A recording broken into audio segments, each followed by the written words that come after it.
দর্শক, আমরা অনেকে জিমেল পাঠাতে পারি না। কিভাবে জিমেল পাঠাবো সেটি দেখে নিই। প্রথম আমরা অফিসিয়াল অ্যাপসটিতে ক্লিক করব। জিমেলে ক্লিক করলাম।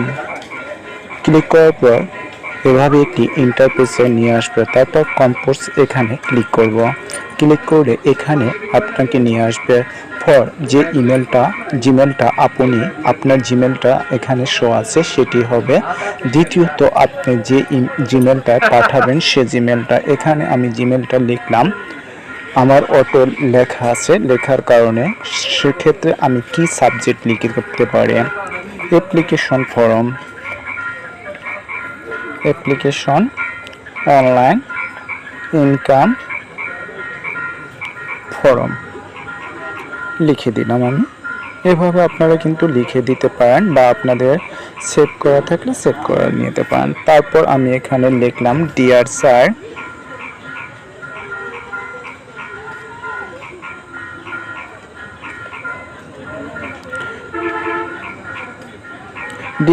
লিখে আপনি যেটা খুশি লিখতে পারেন বা নামও লিখে দিতে পারেন। আমি বাংলাদেশ লিখে দিলাম, বাংলাদেশ। এখানে যে বিষয় আপনি লিখবেন সে বিষয়টা আপনি বলে দিবেন যে আপনি কোন বিষয় এখানে তাকে জিমেল পাঠাতে আছেন। ডিয়ার স্যার, অ্যাপ্লিকেশন ফর্ম দা অনলাইন ফর্ম ইনকাম, এভাবে লিখে দিতে পারেন। তারপর আপনি চাইলে এই ফর্মটা অ্যাড করে দিতে পারেন। এখানে উপরে দেখবেন এটা আছে, এটা থেকে আপনার ক্যামেরাতে যে কোনো ছবিটা ওই ফর্মটা আপনি এখান থেকে নিয়ে নিতে পারেন। যেমন আমি এখন আমার কাছে ফর্ম নেই, আমার একটা খেলার একটা আছে, আমি এটাকে করে দিলাম, খেলার বিষয়টাই দিয়ে দিলাম। আর এশিয়া কাপের যে ইগুলো আছে এখানে উপরে লিখে দিতে পারেন এশিয়া কাপের বিষয়ে।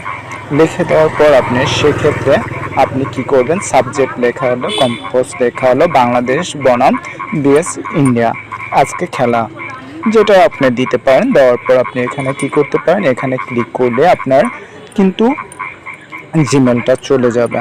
এখানে ক্লিক করলাম, আমি জিমেলটা কিন্তু চলে গেল। সেক্ষেত্রে আপনি এই জিমেলটা কিভাবে আপনার জিমেলটা গেছে কিনা সেক্ষেত্রে আপনি কিভাবে চেক করবেন, থ্রি ডটে ক্লিক করবেন। ক্লিক করার পর সেন্টে চলে যাবেন যে আপনার জিমেলটা গেছে কিনা। না, আপনার জিমেলটা আদৌ যায়নি। সেক্ষেত্রে আমাদের অনেকেরই জিমেল পাঠালে মোবাইল থেকে তাহলে কিন্তু যায় না, এটা আনসেন্ড হয়ে যায়। এটার কারণ কি আমি আপনাকে দেখাই। যেমন আপনি যখন অফিসিয়াল অ্যাপসটিতে ঢুকবেন তখন সেন্ট মেসেজে যাবেন, সেন্টে যেয়ে দেখবেন যে ওই মেসেজটা আপনার যায়নি। সেক্ষেত্রে আপনি কি করবেন, সেক্ষেত্রে আপনি দেখবেন আউটবক্স আছে, এখানে ক্লিক করবেন। যে মেসেজটা আমি এইমাত্র পাঠিয়েছি সে মেসেজটা কিন্তু এখানে ধরে এভাবে টানে ধরে দেবেন, ক্লিক করবেন, তাহলে কিন্তু এই মেসেজটা সেন্ড হয়ে যাবে। এখন কিন্তু এই মেসেজটা সেন্ড হয়ে গেল। এভাবে কিন্তু দেখে নেবেন, অনেক সময় আমাদের মেসেজটা যায় না, সেই কারণে এভাবে কিন্তু আপনারা একটা জিমেল সম্পূর্ণরূপে পাঠাতে পারেন।